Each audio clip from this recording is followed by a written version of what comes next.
Hey guys, welcome back to Fantasy Tip. Julian here, and this is the weekend episode for week 1 of the fantasy hockey season. If you haven't already seen, guys, I hit 6,000 subscribers. I am so grateful to each and every one of you who have been watching, who have been subscribed for a long time, and those of you who just recently subscribed and found out about my channel. I'm super grateful to all of you, so thank you so much for your support, and I'm going to do my absolute best throughout the year to provide the best fantasy hockey content that I can.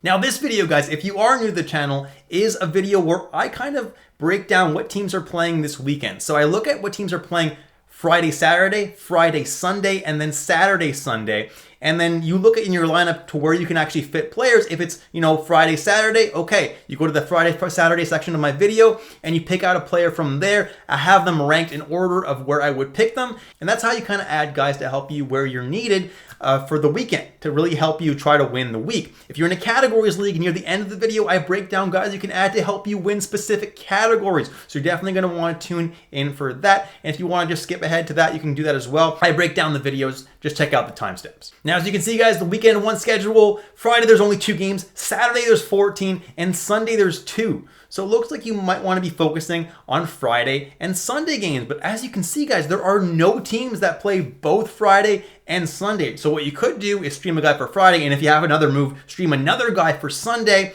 which is an option. Or you can do, if you have any kind of room on Saturday, you can try to grab a guy for Friday, Saturday, or Saturday, Sunday. So let's take a look at teams that play Friday and Saturday. Honestly, the only team that plays on Friday and Saturday is the Pittsburgh Penguins. So if you do need to stream a guy for Saturday and Friday, the number one guy that I would stream is Brian Rust. Looked pretty good in the season opener, playing alongside Crosby and Gensel. So that's definitely the guy I would go for first. Then Riley Smith is playing on the second line with Malkin. So that's also a pretty good deployment, him and Raquel. And then Ryan Graves at 13% rostered. Gives you a pretty safe floor with his peripherals. Pretty good at blocking. So nothing too crazy that I would expect like actual points from him, but in terms of floor, it's not bad. Lars Eller is the next guy I would go for as a third line center. Has been pretty good in that role his whole career, and I'm expecting him to score a point every couple of games or so. So it's definitely not a terrible option, and it is available in 100% of leagues just about. Marcus Pettersson is pretty good as well for the peripherals, for blocks specifically. Shoots a little bit as well, so not too bad. Noel Acciari is someone that gives you a little bit of a floor there with hits,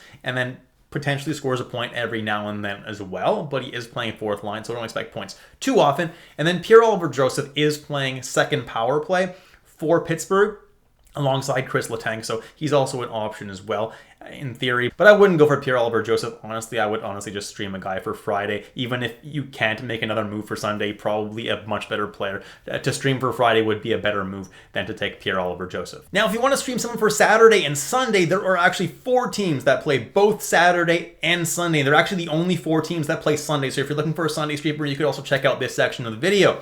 Anaheim, Carolina, Ottawa, and Tampa Bay. Those are the 4 teams that you're going to be looking at for both Saturday and Sunday, or just for Sunday. Now, the number one guy that I would stream is Troy Terry of the Anaheim Ducks, 64% rostered. So if he is available in your league, he's definitely the number one guy that I would go for. He shoots the bucket a little bit, gets top line, top power play time. He's the guy you're going to want to go for. Then Michael Bunting and Seth Jarvis are both playing top line with Sebastian Aho, and are also both playing top power play with Sebastian Aho, Tony DeAngelo, and Brent Burns. Those are good streamers for this weekend. Radko Gudas, if you're looking for a defenseman streamer and you have hits in your league, he's going to give you a pretty safe floor in points-based league and give you a pretty safe amount of hits in categories league. So either way, that's a pretty good streamer there. Just be wary, he might not have the best plus-minus being on Anaheim. Nick Paul looked really good in that season opener and was playing top power play with Kucherov, Point, Stamkos, and Hedman. That's a really good place to be. He scored 2 goals and an assist that game.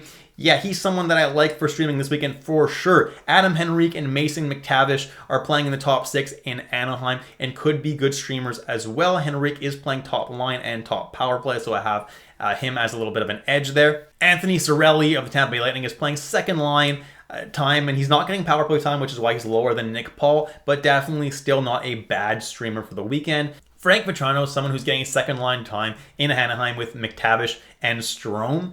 and he's someone that shoots a lot, so definitely not a bad floor there. He might get into the negative plus minus, but overall, Vetrano, I think, is a pretty decent streamer. Teuvo Teravainen, wow, he used to be so good a couple years ago. He's really taken a couple steps back, but he could maybe get back into his prime form this year, hopefully. We'll see. But as of right now, he is getting on the second line with Natchez and Kotkaniemi, so it's definitely not a bad place to be and not a terrible streamer for the weekend.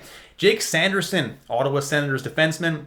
I don't think he's going to be playing top power play. I haven't seen a Sens game yet. As of this recording, it hasn't happened yet. But Jake Sanderson is someone that is probably playing PP2, but his floor should be high enough to merit streaming for this weekend if the guys above him are not available. Cam Fowler is someone that should get points as well, playing on the top power play in Anaheim, assuming that he does play on the top power play in Anaheim.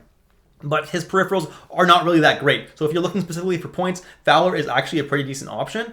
But peripherals, look elsewhere. Kotkaniemi playing on that second line with Teuvo Teravainen, as well as Martin Necas is not a bad place to be. Let's see how he can do this year. And then Ridley Gregg playing on the second line in Ottawa with all those injuries, plus Pinto not being signed. He's the guy who's going to have to step up. He's playing with Drake Batherson, so let's see how he does. It could be a streamer in a very, very deep league if you're trying to just get a couple points. I don't have a defenseman section this video because I included defensemen in the sections already because there really wasn't that many teams to cover, so I included the defenseman there. If you're looking to stream a goalie for Sunday, it looks like Antti Ranta will probably play against the Ducks on Sunday because they are the weaker team. And I think that's a pretty good streamer if you're able to stream Antti Ranta. And then the Ottawa versus Tampa Bay game, I have the edge going to Ottawa just because Anton Forsberg is a proven NHL goalie and Matt Tompkins is not. So I like Forsberg slightly more than I like Matt Tompkins, but both are decent streamers for that night. And then Lucas Dostal will probably get the second half of the back-to-back against Carolina. Don't love the upside. I think that Carolina is going to win that game. So if you're in a points-based league, you just need, saves. That's okay, but other than that, if you're expecting a win, I wouldn't be streaming Lucas Dostal, that's for sure. All right, jumping into the categories league section of this video now, guys, and Frank Vetrano is the #1 guy that I would stream here if you need shots on goal. He shoots 2.9 times per game, then Troy Terry 2.7, Brian Russ 2.6, Brady Shea, Riley Smith, Mikey Isamont, and Seth Jarvis all shoot 2.3 times per game, and then Dominic Kubalik and Adam Henrique shoot 2.1 times per game. And remember, guys, if you stream them for the whole weekend, you get these guys for 2 games, and then you double the amount of shots per game. So Frank Vetrano would probably get you around 6 shots. If you need blocks, none of the options are that great, but Ryan Graves blocks about 2 blocks per game. Pedersen 1.9, Sanderson 1.9, Travis Hamrnick also 1.9, Gudas 1.7, and Ilya Labushkin 1.5. If you need hits, Radko Gudas is obviously going to be your #1 option. Especially you get him 2 games, he'll probably get you 8 or 9 hits. Tanner Dejeunot, 3.8 hits per game. Noah Chari, 3.2. Chernak, 3.0. And then Lemieux and Zub with 2.9 and 2.5 hits, respectively. If you need face-off wins, honestly, none of the options are that enticing for this weekend, except for the first one on this list with Jordan Staal, only 5% roster. So if you do need face-off wins, he wins over 10 face-offs per game on average. So you probably get 20 face-off wins just by streaming him for this weekend. That is your best option. If not, Anthony Cirelli is a decent option with 7.4 face-off win per game. Then Nick Paul with 6.2. And then the options are just so bad that Boone Jenner, getting him for 1 game where he wins on average 11 face-offs per game, is your next best option. Then Henrique with 5.5 face-off wins per game, and he's not even playing center, so I'd be a little bit nervous about that. Mark Kastelic, 5.2 face-off wins per game. Then JG Pajot for 1 game, who wins about 10.3 per game. Then Ryan Strome, who wins 4.9, but he's actually not playing center right now, so I wouldn't be streaming Strome unless I'm super desperate. And that's it, guys. Thank you so much for watching all the way through. If you enjoyed the content today, please leave a like and hit that subscribe button. Thanks again for helping me hit 6,000 subscribers, guys, and I'll catch you in the next episode of Fantasy Tipped.